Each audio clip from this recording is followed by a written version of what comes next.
მოგესალმებით. ეთერშია საინფორმაციო პროგრამა ფაქტი. ახალ ამბებს გიორგი დოლიძე გაგაცნობთ. დღეს გავრცელებული ინფორმაციით ოზურგეთის მუნიციპალიტეტის გამგებელმა კოტე შარაშენიძემ კოალიცია ქართული ოცნების წევრს ფიზიკური შეურაცხყოფა მიაყენა. აღნიშნულ ფაქტთან დაკავშირებით კომენტარი სამართალდამცავი სტრუქტურის წარმომადგენელმა გააკეთა. გავრცელებული ინფორმაციით ოზურგეთის მუნიციპალიტეტის გამგებელსა და ქართული ოცნების წევრ ნესტორ რამიშვილს შორის ინციდენტი წუხელ გვიან ღამით მოხდა. მათ შორის დაწყებული შელაპარაკება სროლასა და ფიზიკურ შეხლა-შემოხლაში გადაიზარდა. აღნიშნულ ფაქტს არც ერთი ინციდენტში მონაწილე მხარე არ ადასტურებს. თუმცა როგორც საკრებულოს წევრი ლელა ნაცვალაძე აცხადებს, იგი დაზარალებულს თავად შეხვდა და ესაუბრა. ამდენიც მივიღე რამდენიმე წყაროსგან ინფორმაცია, რომ ღამის 12 საათზე რაიონის მუნიციპალიტეტის გამგებლობის მოვალეობის შემსრულებელი სახლში თავის თავს დაესხა თავის თანაგუნდელს იმ ადამიანს, რომელიც მთელი ამ ხნის განმავლობაში მის გვერდით იყო, ახლა თვითმხილველი, რომელსაც მართლაც გატეხილი აქვს თავი, დეტალებზე რა იყო, რისთვის იჩხუბეს, ეს რა თქმა უნდა არის შიგასამზარეულო კოალიციის, მაგრამ რა თქმა უნდა, როცა საჯარო მოხელე ასეთ უკანონობას ჩადის, პირველი მინიმუმ ამაზე პირველი კოალიციამ უნდა მიიღოს რეაგირება. გავრცელდა ასეთი ინფორმაცია და მეუღლეს ვესაუბრე და მე მითხრა, რომ ეს არის ყველაფერი ტყუილი და განგეფაგორებული რაღაც ისეთი. როგორც გურიის პოლიციის წარმომადგენელმა ჟურნალისტებთან გაკეთებულ განცხადებაში აღნიშნა, კოტე შარაშენიძის მიმართ საქმე სისხლის სამართლის კოდექსის 112 მუხლით სხეულის განზრახ დაზიანებით აღიძრა. ამჟამად მიმდინარეობს საგამოძიებო მოქმედებები. მიმდინარე წლის 16 იანვარს შინაგან საქმეთა გურიის სამხედრო თავის სამმართველოში შემოვიდა შეთხოვნება იმის თაობაზე, რომ ოზურგეთის მუნიციპალიტეტის გამგებელმა კოტე შარაშენიძემ მიმდინარე წლის 15 იანვარს სიკვდილი და ფიზიკური შეურაცხყოფა მიაყენა ქალაქ ოზურგეთში მცხოვრებ ნესტორ რამიშვილს. აღნიშნულ ფაქტთან დაკავშირებით დაწყებული იქნა გამოძიება ნესტორ რამიშვილის სხეულის განზრახ ჯანმრთელობის ნაკლები მძიმე დაზიანების ფაქტზე. დანაშაული გათვალისწინებულ საქართველოს სისხლის სამართლის კოდექსის 112 მუხლის პირველი ნაწილი. ამჟამად მიმდინარეობს საგამოძიებო მოქმედებები და შემდგომში საზოგადოებისთვის გახდება ცნობილი იქნა გაკეთებები. მომხდარ ფაქტს პარტია ნაციონალური მოძრაობის ხელმძღვანელი მიხეილ გოგოტიშვილი და პარტიის წევრებიც გამოეხმაურნენ. მათ გამოძიებას ობიექტურობისაკენ მოუწოდეს, ხოლო კოტე შარაშენიძისათვის ფლებამოსილების შეწყვეტა მოითხოვეს. მე როგორც საკრებულოს წევრი და როგორც ფრაქციის წევრი, ერთიანაციონალური მოძრაობის წევრი, ეს არის რა თქმა უნდა დასაგმოვი ფაქტი, როცა იარაღით საკრებულოს გამგებლის მოვალეობის შემსრულებელი თავისი ქართული ოცნების აქტივისტს თავში დაზიანებას აყენებს, ამას რა თქმა უნდა მოყავს რეაგირება.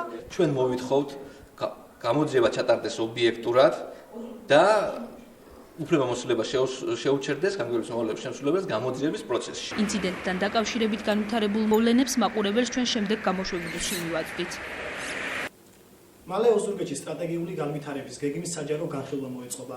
რას ფიქრობს ამ თემასთან დაკავშირებით მოსახლეობა, ამას ნინო ვაშალომიძის სიუჟეტიდან შეიტყობთ. რამდენიმე წელზე გათვლილი მუნიციპალიტეტის სტრატეგიული განვითარების გეგმა, რომელიც ადგილობრივ თვითმმართველობაში დაკომპლექტებულმა ექსპერტთა ჯგუფმა შექმნა, მალე ფართო საზოგადოებას წარედგინება. აღნიშნულ დოკუმენტს საჯარო განხილვებისა და დისკუსიების შემდეგ მუნიციპალიტეტის საკრებულო დაამტკიცებს. ოზურგეთის მუნიციპალიტეტის მოსახლეობას საკუთარი მოსაზრებები და მიდგომები გააჩნია სტრატეგიულ გეგმასთან დაკავშირებით. მას მნიშვნელოვან დოკუმენტად მიიჩნევენ. სოფლის მეურნეობა, ტურიზმი, განათლება, ოზურგეთელები გეგმაში გასათვალისწინებელ პრიორიტეტულ მიმართულებებსაც ასახელებენ. კანონმდებლობით დადგენილი არის თუ რა საკითხებში როგორ რანაირად უნდა ღებულობდეს მონაწილეობას ადგილობრივი თვითმმართველობა განათლების განვითარებაში და ეს ძალიან კარგი იქნება ეს მომენტები. ჩვენც მივიღებთ შევთავაზებთ ჩვენ წინადადებებს და მივიღებთ ამ განხილვაში მონაწილეობას და სასურველი არის რომ ასეთი დოკუმენტი არსებობდეს. საერთოდ გეგმა წინასწარი მონახაზი ნებისმიერ საქმეში არის აუცილებელი, მით უმეტეს, როდესაც ძველი ტერმინით რომ ვთქვათ, რაიონის განვითარებას ეხება საქმე და რაკი ოზურგეთი ოდითგან სოფლის მეურნეობის რაიონად ითვლებოდა და საქართველოშიც პრიორიტეტული ოდითგან იყო სოფლის მეურნეობა, გეორგია, სახელწოდება აქედან მოდის. მე ვფიქრობ, რომ რაიონის განვითარებაში აუცილებლად სოფლის მეურნეობა იგულისხმება. მით უმეტეს ქართული ოცნების წინასაარჩევნო დაპირებებში ძალიან ხაზგასმული იყო სოფლის მეურნეობაზე ზრუნვა და აუცილებლად საჭიროა რომ ხალხმა იცოდეს რა გაკეთდება და ვის იმედია ხალხს რომ მომავალში რა იქნება გაკეთებული.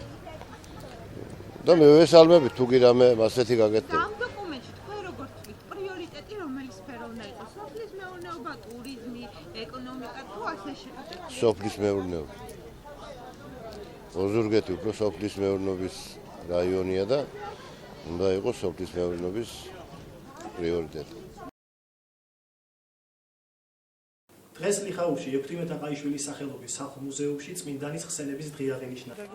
დღეს წმინდა ექვთიმეს ხსენების დღეს სოფელ ლიხაურში ექვთიმე თაყაიშვილის სახელობის სახლ-მუზეუმში საქართველოს საჭურჭლეთო ხუცესის 150 წლის თავისადმი მიძღვნილი ღონისძიებები დაიწყო. როგორც მუზეუმის ხელმძღვანელმა რუსლან ურუშაძემ განაცხადა, ეს დღე ექვთიმე ღმერთკაცის ხსენების დღეა და მის საიუბილეო თარიღს მიძღვნილი ღონისძიებები რამდენიმე დღეს გასტანს. პარაკლისი ლიხაურის ღვთისმშობლის შობის ეკლესიის მოძღვარმა მამა იოსებმა გადაიხადა. 2002 წლის 17 ოქტომბრის წმინდა სინოდის განჩინებით ექვთიმე თაყაიშვილი შეირაცხა წმინდანად და მას ეწოდა წმინდა ექვთიმე ღვთისკაცი. ამ ღონისძიებით ჩვენ ლიხაურის საზოგადოება აღნიშნავთ უკტავი მოღვაწის დაბადების 150 წლის თავს.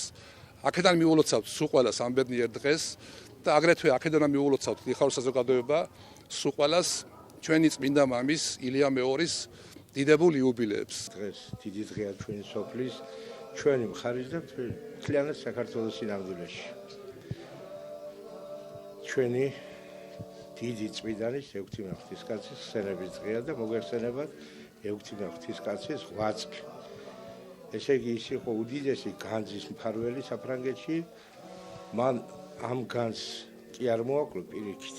მოიარა მთელი საქართველოს ტერიტორია, რომელიც იმ დროისათვის ამჟამად თურქეთის ტერიტორიაზე იმყოფება, მოიარა მთელი ქართული კულტურის და რელიგიური და სულიერების ძეგლები და იქ შემატა ამ განს დიდი საგანძური შემატა.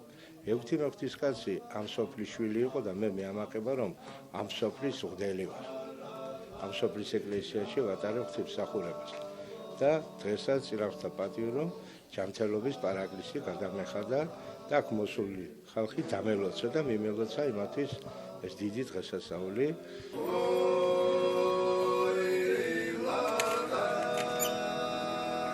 გამოშვების დასასრულს ამინდის პროგნოზ გურიის რეგიონში ჩემი კოლეგა ხათუნა ჩანქსელიანი გაგაცნობდა.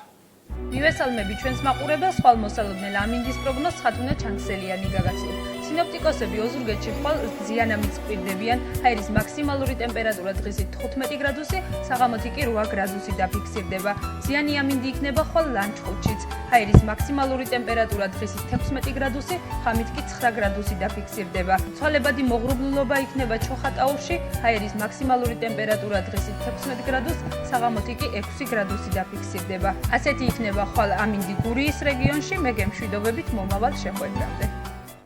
ამინდის პროგნოზი ხათუნა ჩანქსელიანმა გაგვაცნო. დღევანდელი საინფორმაციო გამოშვება დასრულებულია. მე ხვალამდე გემშვიდობებით. კარგად ბრძანდებოდეთ.